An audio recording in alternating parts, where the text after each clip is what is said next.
Big boss season 7 64-ാമത്തെ എപ്പിസോഡിലേക്ക് എല്ലാവർക്കും സ്വാഗതം. അങ്ങനെ നമ്മുടെ ലാലേട്ടൻ ഡോറൊക്കെ തുറന്ന് സ്റ്റേജിലേക്ക് വരികയാണ്. ഭയങ്കര ക്ലാസി ലുക്കാണ് ഇന്ന്. അപ്പം ഓഡിയൻസൊക്കെ കൈയടിക്കുന്നു. ലാലേട്ടൻ പറയാണ് നമുക്ക് വീട്ടിലേക്ക് പോവാം, അവിടെ നിന്ന് ആരാണ് ഔട്ടാവുന്നതെന്നൊക്കെ നമുക്ക് നോക്കാം, കഴിഞ്ഞ ദിവസങ്ങളിൽ നടന്ന സംഭവങ്ങളൊക്കെ നമുക്കൊന്ന് സംസാരിക്കാം എന്നൊക്കെ പറഞ്ഞിട്ട് ലാലേട്ടൻ നേരെ ഹൗസിലേക്ക് എൻ്റർ ചെയ്യുകയാണ്. അതിനുശേഷം എല്ലാവരും കൈയടിച്ചു. അതിനുശേഷം ലാലേട്ടൻ ആദ്യം ചോദിച്ചത് നമ്മുടെ ബിന്നിയോടാണ്. ബിന്നി, ക്യാപ്റ്റൻസി എങ്ങനെ ഉണ്ടായിരുന്നു? ബിഗ് ബോസിൻ്റെ ഫസ്റ്റ് ലേഡി ക്യാപ്റ്റൻ ആയിരുന്നില്ലേ എന്നൊക്കെ ചോദിക്കുന്നുണ്ട്. ബിന്നി പറയുന്നുണ്ട്, ലാലേട്ട കുഴപ്പമില്ലായിരുന്നു, ഞാൻ നന്നായിട്ട് ചെയ്തെന്നാണ് എനിക്ക് തോന്നുന്നത്. ഫാമിലി വീക്കൊക്കെ ആയിരുന്നു, അത് കാരണം അധികം പ്രശ്നങ്ങളൊന്നും ഇല്ലായിരുന്നു. എങ്കിലും പ്രശ്നങ്ങളുണ്ടായിരുന്നു. പക്ഷേ എൻ്റെ ക്യാപ്റ്റൻസി നല്ലതാണോ ഇല്ലയോ എന്ന് ഞാനല്ലല്ലോ പറയേണ്ടത്, മറ്റുള്ളവരല്ലേ എന്നൊക്കെ ബിന്നി പറയുന്നുണ്ട്. അപ്പം ലാലേട്ടൻ ചോദിക്കുന്നുണ്ട്, ഏറ്റവും നല്ല ക്യാപ്റ്റൻസി നല്ലതായിരുന്നു എന്ന് നിങ്ങൾക്ക് തോന്നിയെന്ന് ചോദിക്കുമ്പോൾ എല്ലാവരും കൈ പൊക്കുന്നു. ജിസേലും കൈ പൊക്കുന്നുണ്ട്.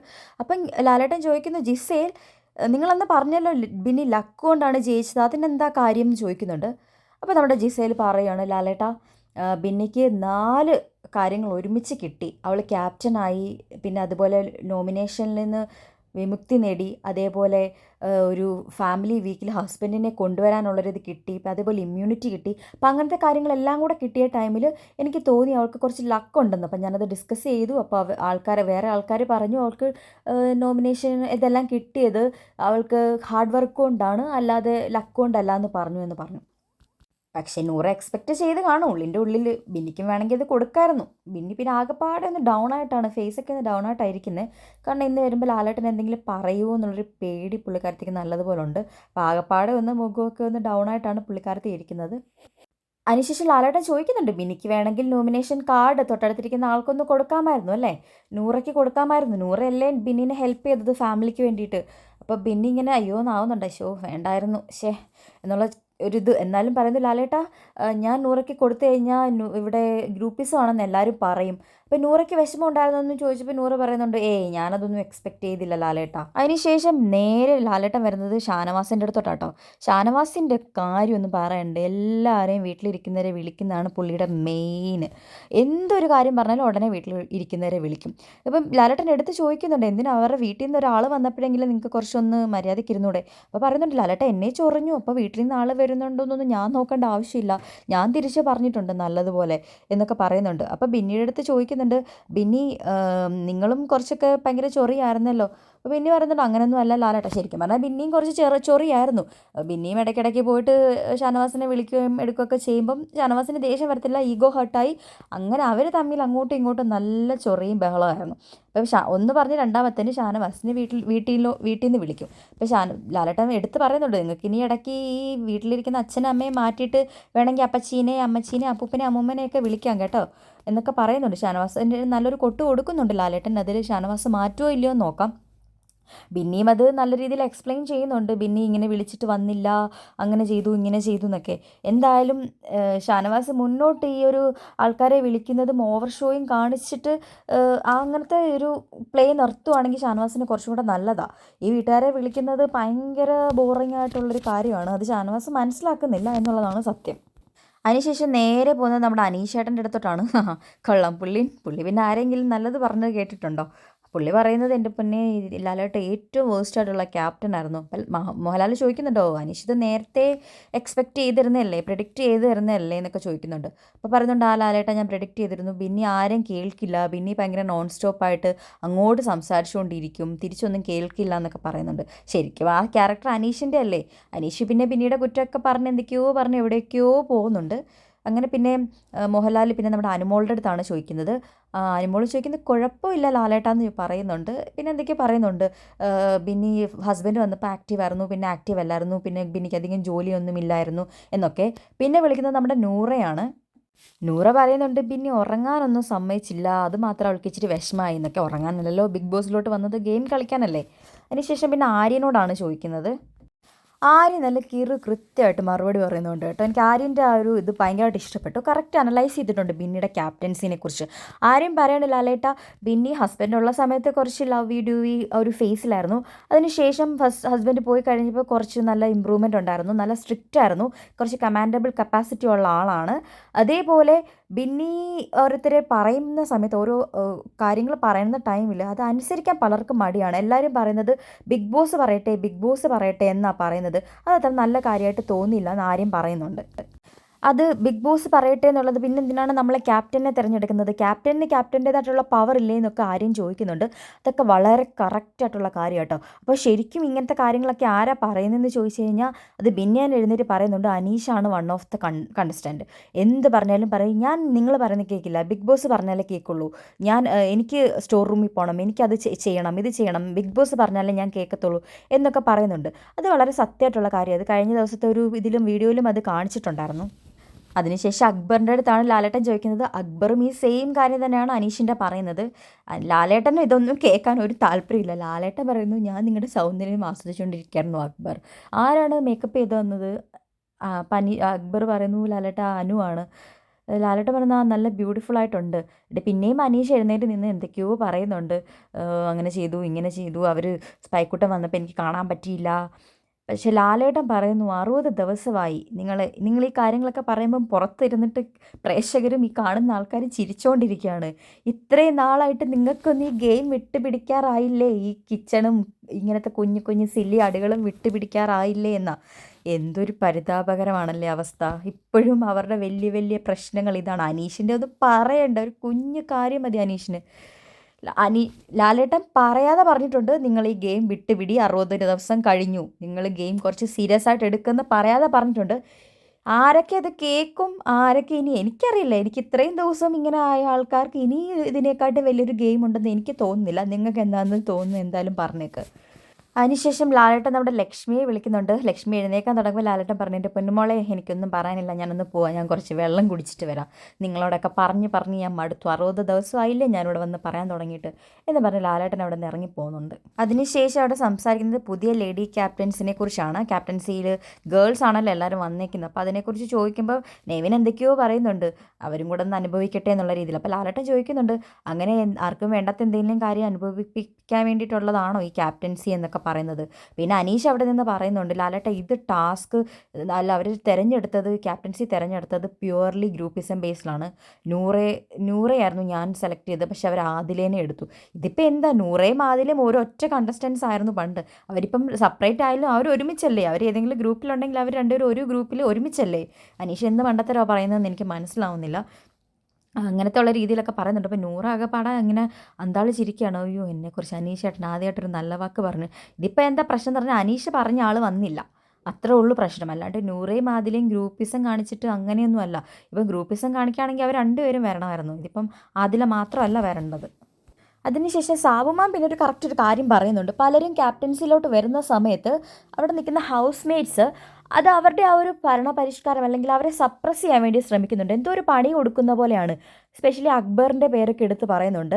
അപ്പം ലക്ഷ്മിയും അത് പിന്താങ്ങിക്കൊണ്ട് പറയുന്ന കറക്റ്റാണ് ലാലേട്ടാ, ഇങ്ങനെ ചെയ്യാറുണ്ട്. അവരുടെ ഒരു ഭരണപരിഷ്കാരം പുതുതായിട്ട് എന്തെങ്കിലും കൊണ്ടുവരുമ്പോൾ അത് കേൾക്കാതിരിക്കാനും അതിനെ ഒപ്പോസ് ചെയ്ത് നിൽക്കാനും ഒക്കെ ട്രൈ ചെയ്യുന്നുണ്ട്. അപ്പോൾ അതിലോട് ചോദിക്കുമ്പോൾ അതിൽ പറയും, ലാലേട്ട അവരങ്ങനെ വന്നു കഴിഞ്ഞാൽ എന്നെ സപ്രസ് ചെയ്യാൻ ശ്രമിച്ചു കഴിഞ്ഞാൽ ഞാൻ ഓപ്പോസിറ്റ് നിൽക്കും.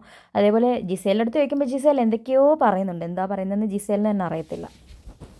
അതിനുശേഷം പിന്നെ ക്യാപ്റ്റൻസിയിലേക്ക് വരുന്ന 3 പേരെ കുറിച്ചായിരുന്നു ചർച്ച. പലരോടും പല അഭിപ്രായങ്ങളും ചോദിക്കുന്നുണ്ട്. ഓരോരുത്തർ അവരവരുടെ അഭിപ്രായങ്ങൾ പറയുന്നുണ്ട്. ആദിലേനെ ചൂസ് ചെയ്യുന്ന ആൾക്കാരുണ്ട്, ലക്ഷ്മിയെ ചൂസ് ചെയ്യുന്ന ആൾക്കാരുണ്ട്, ജിസേലിനെയും ചൂസ് ചെയ്യുന്ന ആൾക്കാരുണ്ട്. അതിനുശേഷം നമ്മുടെ ക്യാപ്റ്റൻസിയുടെ ടാസ്ക് ബിന്നി വായിക്കുകയാണ്. ഒരു റോഡിൽ റിബൺ കെട്ടിയിട്ടുണ്ടാവും, അത് കംപ്ലീറ്റ്ലി നമ്മുടെ ബോഡിയിൽ റാപ്പ് ചെയ്തിട്ട് റിബൺ ആ ഒരു റോഡിൽ നിന്നും ഫുൾ കംപ്ലീറ്റ് ഫിനിഷ് ചെയ്യുക, അല്ലെങ്കിൽ അത് റിമൂവ് ചെയ്യുക എന്നുള്ളതാണ് ടാസ്ക്. കൈ ഉപയോഗിക്കാൻ പാടില്ല എന്ന് പ്രത്യേകം പറയുന്നുണ്ട്. ലക്ഷ്മി കൈ ഉപയോഗിക്കാതാണ് ടാസ്ക് ചെയ്യുന്നത്, പക്ഷേ ആദിലയും നമ്മുടെ ജിസയിലും കൈ ഉപയോഗിച്ചിട്ടാണ് ടാസ്ക് ചെയ്യുന്നത്.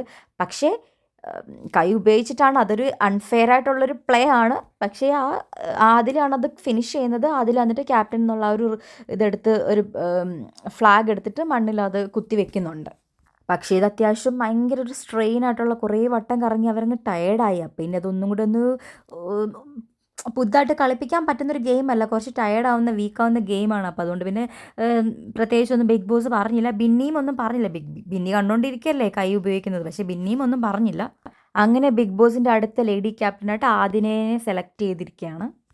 അതിനുശേഷം ജയിൽ നോമിനേഷൻ്റെ കാര്യമാണ് പറയുന്നത്. കൂടുതൽ ആൾക്കാർ നോമിനേറ്റ് ചെയ്തത് അനീഷിനെയാണ്. അതിന് അറിയാമല്ലോ, അനീഷ് തന്നെ ഓരോരോ സില്ലി വഴക്കുകളുണ്ടാക്കും, അതിന് പ്രശ്നമാക്കും, എല്ലാവരുടെയും പുറകെ ചൊറിഞ്ഞുകൊണ്ട് നടക്കും. അതിനെല്ലാവരും കൂടെ പിടിച്ച് നോമിനേറ്റ് ചെയ്തു. അപ്പോൾ അക്ബർ പറയുന്നുണ്ട്, ഇങ്ങനെ കഴിഞ്ഞ വട്ടം ആദിലേനെ വരൂ വരൂ വരൂ വരൂ എന്ന് വിളിച്ചുകൊണ്ട് പോയപ്പോൾ നമ്മളൊക്കെ വിചാരിച്ചു ക്യാപ്റ്റൻ അല്ലേ, ആദില എന്താ അനുസരിക്കാത്തത്. പക്ഷേ ഇപ്പം നമ്മുടെ ക്യാപ്റ്റൻ ആയപ്പോഴാണ് അനീഷിൻ്റെ ആ ഒരു ബുദ്ധിമുട്ടുള്ള സ്വഭാവം നമുക്ക് മനസ്സിലായത്.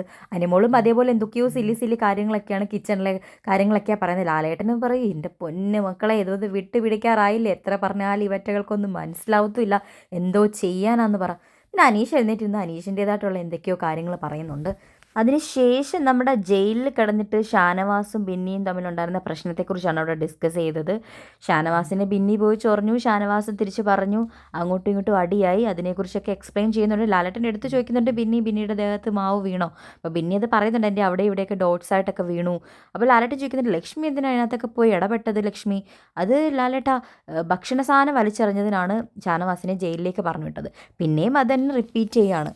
അങ്ങനെ പിന്നെ ഓരോ വൃത്തികെട്ട വാക്കുകൾ യൂസ് ചെയ്യുക, ഇതിനൊക്കെയാണ് ഞാൻ ഇടപെട്ടതെന്ന് പറയുന്നുണ്ട്. അപ്പോൾ ഷാനവാസ് പറയുന്നുണ്ട്, ഞാനായിട്ട് അങ്ങോട്ട് ലക്ഷ്മിയുടെ അടുത്ത് പ്രശ്നത്തിന് പോയിട്ടില്ല, ലക്ഷ്മിയാണ് എപ്പോഴും എൻ്റെ അടുത്ത് ചൊറിഞ്ഞുകൊണ്ട് ഇങ്ങോട്ട് വരുന്നത്. പിന്നെ ബിന്നീൻ്റെ അടുത്ത് സംസാരിക്കുമ്പോൾ ബിന്നി അവിടെ കുറച്ച് ജെൻഡർ കാർഡൊക്കെ ഇറക്കി കളിക്കുന്നുണ്ട്. അതിൻ്റെ ആവശ്യമുണ്ടെന്ന് എനിക്ക് തോന്നിയിട്ടില്ല. ഷാനവാസ് പൊതുവേ എല്ലാവരുടെ ഇങ്ങനെയൊക്കെ തന്നെയാണ്. ഷാനവാസ് ആരും പറയുന്നത് കേൾക്കാൻ പറ്റത്തില്ല, ഭയങ്കര ഈഗോയിസ്റ്റാണ്. ബിന്നി പറയുന്നത്, ഞാനൊരു പെണ്ണായതുകൊണ്ടാണ് ഷാനവാസ് ഇങ്ങനെ ചെയ്തത്, ക്നാപ്റ്റൻ എന്നൊക്കെയാണ് വിളിക്കുന്നത്, എൻ്റെ ഹസ്ബൻഡിനെ പറഞ്ഞു പെൺകോന്തൻ എന്ന് പറഞ്ഞു, ഞാനൊരു പെണ്ണായതുകൊണ്ടാണ്. ആര്യൻ്റെ മുഖമൊക്കെ ചുളിക്കുന്നുണ്ട്, അങ്ങനൊന്നും അല്ല എന്നുള്ള രീതി. പക്ഷേ ബിന്നി അത് പറഞ്ഞത് അതൊരു നല്ല ഇതല്ല, ബിക്കോസ് അത് ജെൻഡർ കാർഡ് എടുത്ത് കളിക്കേണ്ട ഒരു ഗെയിമായിട്ട് അവിടെ എനിക്ക് തോന്നിയില്ല. അങ്ങനത്തെ ഉള്ളൊരിതൊന്നും അല്ല. ഷാനവാസിന് അങ്ങനെ ഇന്ന ജെൻഡർ എന്നൊന്നുമില്ല. അക്ബർ വന്നാലും ബിന്നി വന്നാലും ലക്ഷ്മി വന്നാലും ആര് വന്നാലും ഷാനവാസ് ഇങ്ങനെയൊക്കെ തന്നെയാണ് ബിഹേവ് ചെയ്യുന്നത്. അതിനുശേഷം ലാലേട്ടൻ തിരിച്ചു വരുന്നു. എവിക്ഷനെ കുറിച്ചാണ് സംസാരിക്കുന്നത്. ആദ്യം ആര്യൻ്റെ അടുത്ത് ചോദിച്ചു, ആര്യ നീ പറഞ്ഞോ ഇവിടെ എവിക്ഷൻ ഒന്നും ഇല്ലയെന്ന്. അപ്പോൾ ആര്യം പറയുന്നുണ്ട്, അത് പിന്നെ ലാലേട്ടൻ ഞാൻ ചുമ്മാ തമാശയ്ക്ക് പറഞ്ഞതാ ലാലേട്ട, എനിക്ക് പ്രിയപ്പെട്ടവരെ ഒന്നും കൊണ്ടുപോകല്ലേ. അപ്പോൾ ലാലേട്ടൻ ചോദിക്കുന്നുണ്ട്, പിന്നെ നിങ്ങളെല്ലാം കൂടി ഇവിടെ നിർത്തിയിട്ട് എനിക്ക് എന്നെക്കൊണ്ടൊന്നും പറയിപ്പിക്കരുത്, എനിക്ക് ഇവിടെ നിന്ന് ഇറങ്ങിപ്പോയാൽ മതി എന്നൊക്കെയാണ് ലാലേട്ടൻ്റെ മനസ്സിൽ. എന്നിട്ട് എല്ലാത്തിനെയും കൂടി ഇവിടെ നിർത്തിയിട്ട് 300, 400, 1000 ദിവസം ഞാൻ ഓടിക്കണോ എന്നൊക്കെ ചോദിക്കുന്നുണ്ട് തമാശയ്ക്ക്. അപ്പോൾ ആര്യം പറയുന്നുണ്ട്, എന്നാൽ ലാലേട്ട എല്ലാവരെയും കൊണ്ടുപോയിക്കോ ലാലേട്ടാന്ന്. പിന്നെ നമ്മുടെ എവിക്ഷനിലുള്ള ആൾക്കാരെല്ലാം എഴുന്നേൽപ്പിച്ച് നിർത്തുന്നു. നമ്മുടെ ആദില, നൂറ, നെവീൻ ആൻഡ് ജിസേലാണ്. 4 പേരാണ് എവിക്ഷനിൽ ഇപ്പം. അത് കഴിഞ്ഞ വട്ടത്തെ എവിക്ഷനിൽ ഒരാൾ ഔട്ടായി, ബാക്കിയുള്ളവർ സേഫായി. ഇനിയിപ്പോൾ ഇവരെ 4 പേരുമാണ് ഇപ്പം ഡേഞ്ചർ സോണിൽ നിൽക്കുന്നത്.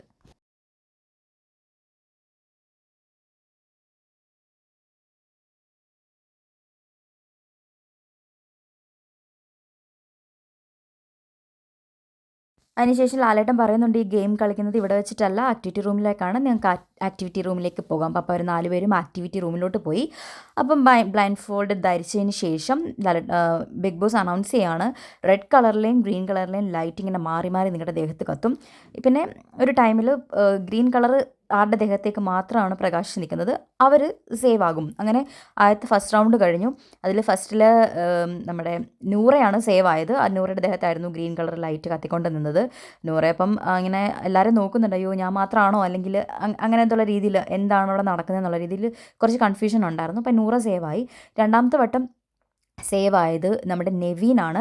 നെവീനും ഭയങ്കര ഹാപ്പി ആയിരുന്നു. നെവീനും അങ്ങനെ സേവ് ആയി പോയി.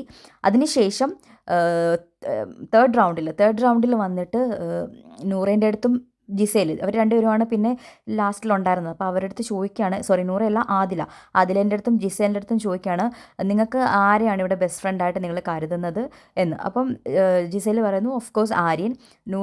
ആദില പറയുന്നു അനുമോളാണെന്ന്. അപ്പോൾ അവർ രണ്ടുപേരും വന്നു. അപ്പോൾ ആദില പറയുന്നുണ്ട്, അനുമോൾ ഇപ്പം വന്നു കഴിഞ്ഞാൽ കൂടുതൽ എക്സ്പ്രഷൻ ഇട്ട് ചളവാക്കുന്നത്, അതേപോലെ തന്നെ നടക്കുന്നുണ്ട്. അനുമോൾ കുറച്ച് എക്സ്ട്രാ എക്സ്പ്രഷനൊക്കെ ഇടുന്നുണ്ട്. അതിനുശേഷം അവർക്ക് സംസാരിക്കാനുള്ള കാര്യങ്ങളൊക്കെ പരസ്പരം പറയുകയാണ്. അനുമോൾക്ക് പറയാനുള്ളത് അനുമോൾ ആദിലോടും, ആദിലയ്ക്ക് പറയാനുള്ളത് ആദില അനുമോളോടും പറയുന്നു. ബെസ്റ്റ് ഫ്രണ്ടാണ്, പുറത്ത് പോയാലും ഏറ്റവും നല്ല സുഹൃത്തുക്കളായിട്ട് തുടരും. അതുപോലെ നമ്മുടെ ആര്യൻ പറയുന്നത് എന്താണെന്ന് വെച്ച് കഴിഞ്ഞാൽ ഇതൊന്നിൻ്റെ അവസാനമല്ല എന്ന് മാത്രമേ പറയുന്നുള്ളൂ. അപ്പം നമ്മുടെ ജിസേൽ പറയുന്നുണ്ട്, നീ നന്നായിട്ട് കളിക്കണം, പ്ലേ വെൽ, നെക്സ്റ്റ് ലൈക്ക് ബാക്കിയുള്ളത് നിനക്ക് അറിയാമല്ലോ എന്താണെന്നുള്ളത്. അതേപോലെ ഫുഡ് കഴിക്കണം. അപ്പോൾ ആര്യൻ ഇങ്ങനെ ദയനീയമായിട്ട് നോക്കുന്നുണ്ട്. ഈശ്വരാ എനിക്കിനി ആ ഒരു ഫുഡ് തരുമെന്നുള്ള രീതിയിലാണെന്ന് തോന്നുന്നു. പിന്നെ ഓഫ് കോഴ്സ് ഫ്രണ്ട്സ് അല്ലേ, നല്ല വിഷമം കാണും. പിന്നെ അവർക്ക് രണ്ടുപേർക്കും എഴുതാനുള്ള ഒരു കത്ത്, അല്ലെങ്കിൽ ഏറ്റവും സന്തോഷകരമായ ഒരു വാക്ക് എന്താണ് അവരെക്കുറിച്ച് പറയാനുള്ളതെന്ന് എഴുതാൻ പറയുന്നുണ്ട് ബിഗ് ബോസ്. അപ്പോൾ നമ്മുടെ അനുമോളും ആര്യനും അത് എഴുതുന്നു.